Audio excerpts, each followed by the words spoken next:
Hey guys, this is Death. Welcome to AutoCraft. Today I plan on making an expedition far out in the Minecraft world so that we can find the ideal location to set up an industrial district. The centerpiece in this industrial district being a slime farm. In order to do this, we're going to need to make sure we've got all the resources we need. Wood, obsidian, and a bunch of other materials so that we can get out there. So after collecting all the materials we needed from our storage room, we can now embark on our expedition. So for this one, I'm thinking we should go into the nether, head to the nether roof, and begin our long and perilous journey. Alright, we're nearly at the top. Let's get up here. Okay, we have a long walk ahead of us. Let's get started.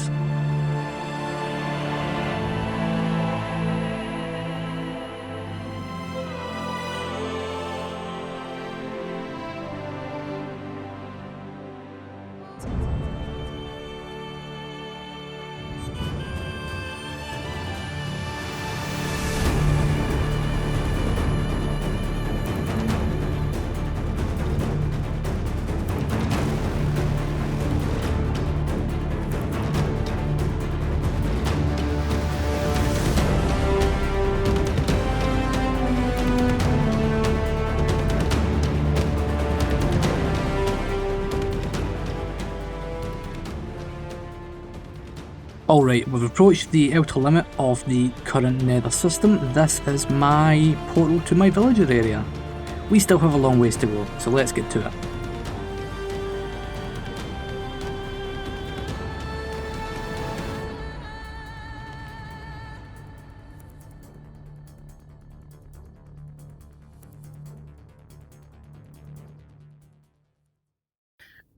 Okay, so I believe this is the right location, so let's get our portal built and then we can head on through and start this project.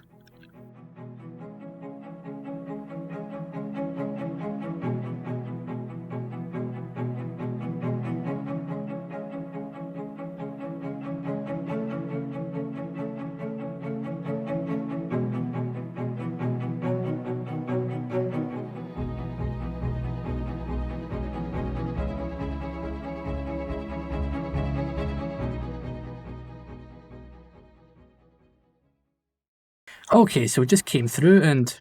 wait a minute. This isn't right, this is the same space. Oh, I messed up my coordinates. Oh well, let's go and find the correct location. Silly me. Alright, so this time we're in the correct place. We have a nice village here, and by the looks of things we've got a really nice big plains biome to work with here. I know for a fact this extends for a few hundred blocks in this direction. However, I don't think I want to destroy this village because it's super nice and the terrain around here is super nice as well.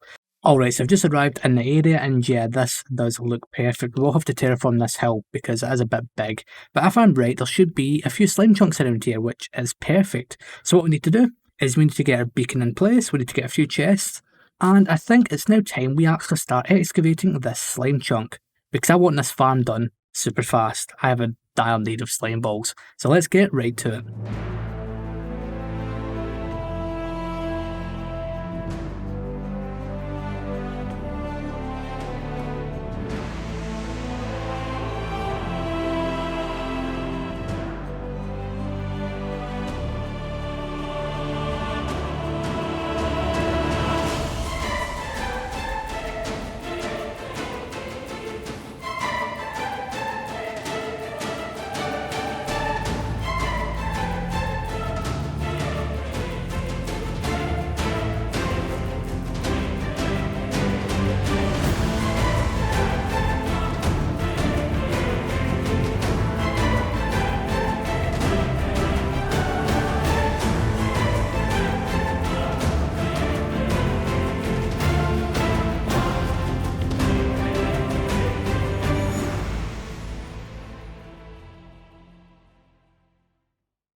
So after many hours of digging through dirt and stone, clearing fire and water, we reached bedrock, which means we can finally start this farm. In fact, I've already been farming up a few of these guys because they've been spawning as I was clearing this thing out. Now, since I made sure to save every single block we mined, we don't actually need to go back to getting the resources for this because we're just going to use this stuff we mined from here. So we're going to make some spawning platforms out of stone Before we do that though, oh look, there's a big guy down there. We need to get the collection system in place down the bottom, so the system that kills the slimes and the system that handles all of the M's. Also, I've made sure to save any slime balls we've got, so we've already got a decent supply there. Also, we have a bunch of valuables in this chest, which is super nice. We'll be handling these once we've finished the farm. Okay, so it turns out that I didn't make this hole big enough. We had to build an additional 3 block gap on the chunk itself. That's why this hole looks a bit bigger. But if you look down there, we have our killing system and our item, transportation and storage system in place. I'll do a full explanation of this entire thing once we've finished construction. Next up, let's get the spawning pads in place and bring this thing to 100% completion. Alright, so after getting the spawning pads in place, I made sure to light everything up because we don't want any other hostile mobs apart from slimes spawning in this thing.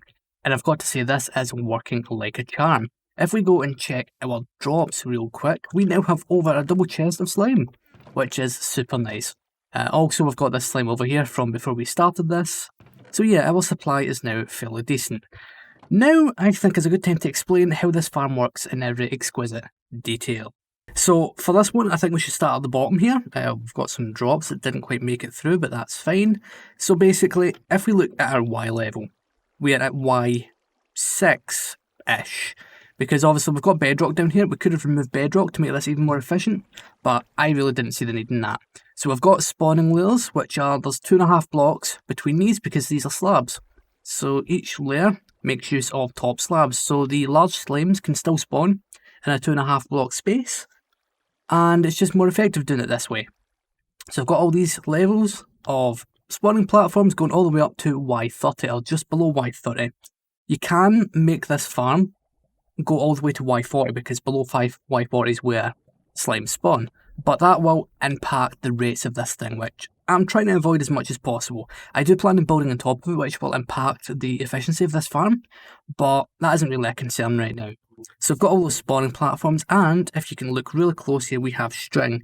You might have trouble seeing this on YouTube.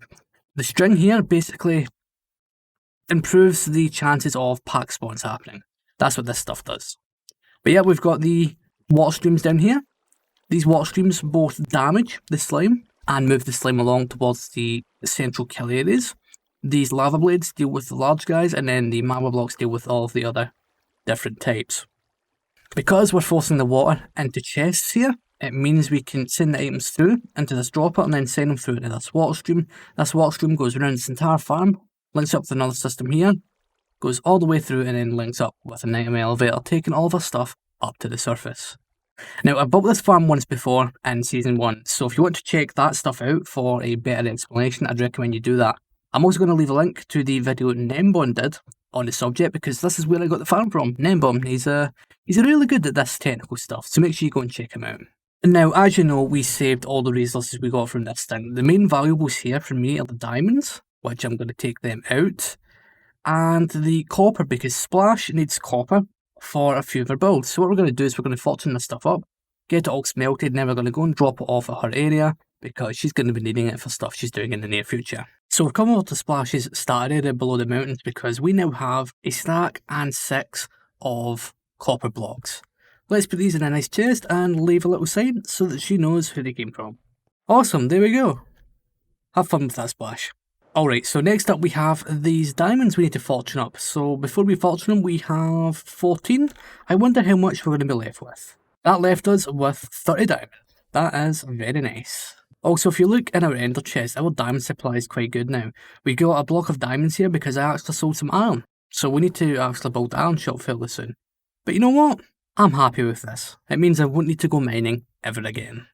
Alright, so I thought we'd take this opportunity to pop down to the shopping district because since we were last over here buying things, a few extra shops have popped up and it looks like someone is planning on building another shop here. I know who it is, but I'm not going to mention it because I don't want to spoil it for our viewers here. So this is a wood shop. This was built by Zame. I will be making use of this quite a lot, I think, because, well, yeah, I go through quite a bit of wood. We've also got the blackstone. No, not blackstone, that's deep slate. I keep on messing that up over there. I think there's plans to do something with a rocket shop, this rocket shop in particular, very soon. So yeah, things are developing fairly quick. I've also got something else to announce when it comes to shops and stuff. Obviously, we're going to be doing our Iron shop next time, but I have at least 2 more shops planned, and these other shops are going to be with other members of the server. I'm not going to spoil who it is yet because, well, what's the point in that? You guys can watch those episodes when they come out. But yeah, collaborations are good. That's something we've tried to do this season a bit more. Collaborations last season were they were great, they were fine. But this season we wanted to do things differently and to a much larger degree. So that's why things are popping up fairly quick here. With the shopping district itself, obviously we've been centred around this circle right here. These pathway blocks are only temporary. But since this thing is almost full, we need to think about where we're going to be taking this thing in the future. We've got a few roads coming off in the cardinal directions, and I think what's going to happen is we're going to extend this road out here, leave enough space for at least one more shop here, and then we're going to have it branching off with a pathway going towards the coast, and another pathway branching up this way. This will give us opportunities to obviously build things on the diagonals and stuff like that, making it super interesting to see the shopping district develop. If you guys have any suggestions for anything we should do in the shopping district, make sure you leave a comment down below with said suggestion, or join the AutoCraft Discord. There's a link to that in the description. One other thing I'd like to mention is applications for AutoCraft are still open. So if you think you would be a good fit for this server, make sure you go and check that out. We only accept users above the age of 16 and users who are content creators. And before we wrap things up, there's one other thing I'd like to announce. I am going to be doing a 30-day challenge on my channel coming up soon. So basically what I'm going to be doing is, oh, it's nighttime, I should probably sleep, is I'm going to be uploading every day for a 30-day period starting on the 15th. I think it's the 15th. It's starting soon. Look at the pinned comment down below for the exact date. I just wanted to let everyone know so that no one would panic when they were getting constant notifications that I was uploading stuff. If you want me to cover something in particular, whether it's a certain farm, cover a certain topic in the Minecraft community, please let me know what you think I should cover in the comment section down below. With that being said, thanks for watching this episode. It was a bit experimental with things. I hope you enjoyed it, and I'll see you in the next one. Hey, thanks for watching. If you enjoyed that, why don't you leave a like and subscribe and hit the bell icon. And hey, why don't you check out this video?